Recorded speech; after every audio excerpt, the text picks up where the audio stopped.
What's going on, everybody? My name is Bobby, and I'm just another reactor here on YouTube.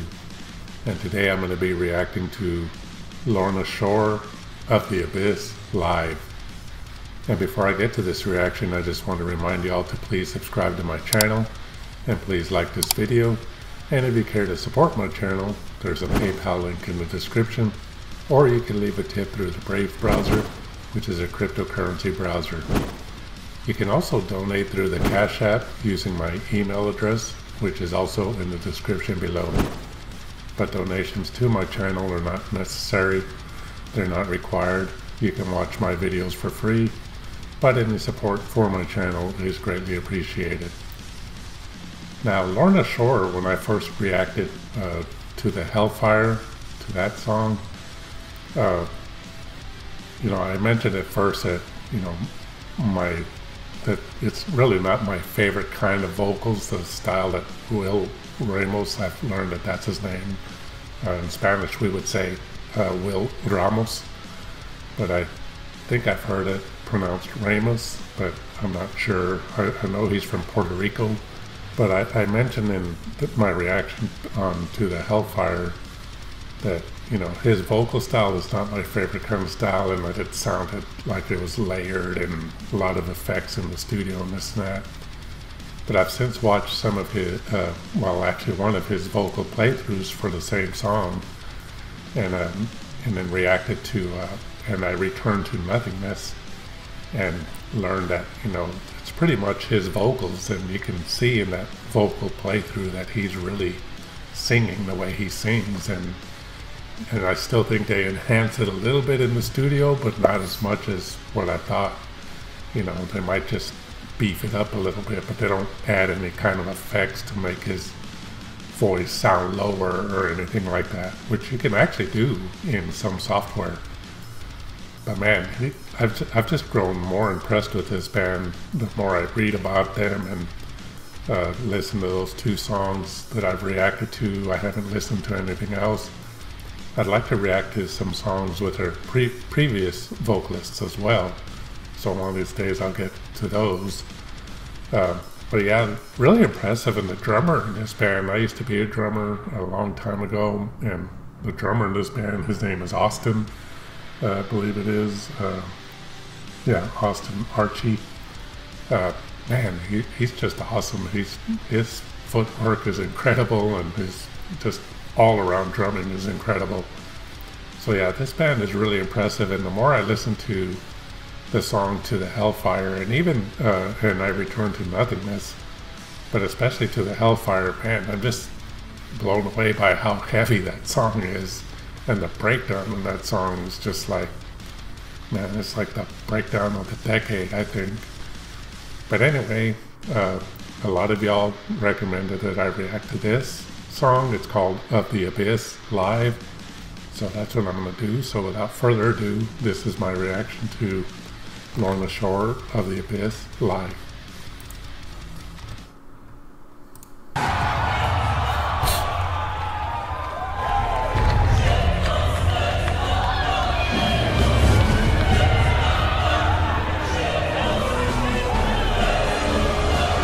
Move this fucking room!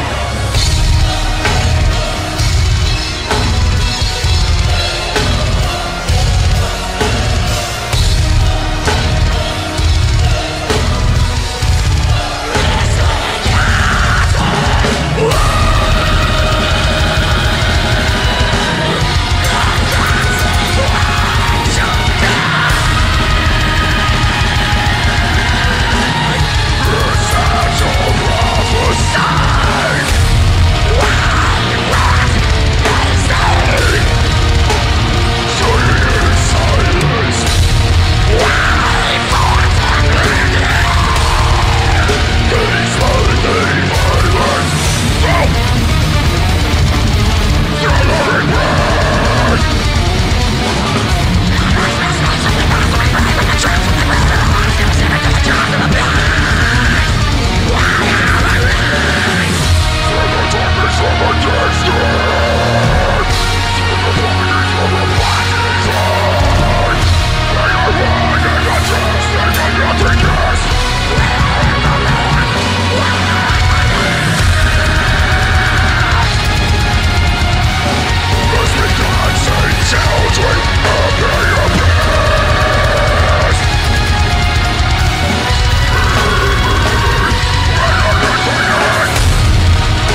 Okay, real quick, I just want to say, uh, sounds badass. I love watching live videos because it kind of gives you a sense of what bands really sound like when they're actually playing instead of doing takes in the studio and putting it all together. But yeah, this sounds really great. My question is was this the opening song of the show? Because the reason I asked that is that at the very beginning, his vocals seemed a little buried in the mix, like I could hardly hear them. But then, just over the course of a minute or so, they seem to come up more in the mix and sound a lot better now. So I've been to a lot of concerts where that happens, where a band will come out and everything sounds kind of weird at first, and then you can hear adjustments being made, and then by the end of the first song or second song, beginning of the second song, whatever, then they usually get the mix down sounding really good for the rest of the show. So anyway, I was just wondering if that was the case for this particular song, or was it just that part where he just didn't sound as strong as he's sounding now? Because this sounds awesome, and Will sounds really badass.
Man, I just gotta say that, wow, stops on a big white screen. Lorna Shore has the most brutal, heavy breakdowns that I've ever heard. I mean, a lot of bands, when they do a really kick-ass breakdown, they do it in a way to where the drummer is still keeping a beat, but he's slowing it down a lot, and the guitars and bass follow along, and it just makes for a really cool breakdown, especially if there's a lot of groove to it. But in this case, Austin, he's not really playing a beat. He's just like hitting a cymbal, then pausing for a while, and hits another cymbal with the snare drum, pauses for a while, then the cymbal with a bass drum again, and just does really slow, like tom hits, just, I don't know, it's just real slow. It's like, it's a beat, but it's so slow that there's long pauses in between each hit, and that just makes it sound like, and then the what Will is doing during those parts, those deep guttural growls that he does while this breakdown is happening, it just makes it even more heavy. I mean, overall, it just makes, like I said, for like some of the heaviest breakdowns I've ever heard, it just sounds great. And I'll still say it, the high pitch kind of shrieking that Will does, like I said, is not my favorite style of singing, but he does it so good that, man, it's just impressive how he does it. I've tried to listen to other bands that have that same style of vocals in their music, and some of them are good, but I don't know, they just don't seem to have like as much power and energy and heaviness as this band does, in my opinion. You know, like I said, their music is still cool and sounds good, but I can only listen to so much, and then I'm like, I want to listen to something else. But I don't know, in the case of Lorna Shore, especially with Will singing, I don't know about their other vocalists, but I have a feeling that if I had a long playlist of their music, that I would probably be sitting there listening to it and wanting more, because, man, it's super heavy and super kick-ass.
Well, that was Lorna Shore with Of the Abyss live, and man, that was just super heavy. I don't know what else to say other than what I've already said. I wish I could have been at that show. That would have been really cool. But man, they sound just as good live as their studio album sound. And as far as the drumming goes, in case there's any drummers watching this that don't really listen to this kind of music and think that, you know, maybe there's some kind of cheating going on as far as the drumming, I'll just say that, you know, a lot of people talk about how, you know, these drummers sound like this because they're using triggers or whatever. And that's true. You know, the triggers are used not to help the drummer sound like they're playing faster than they really are, or more than what they're really playing.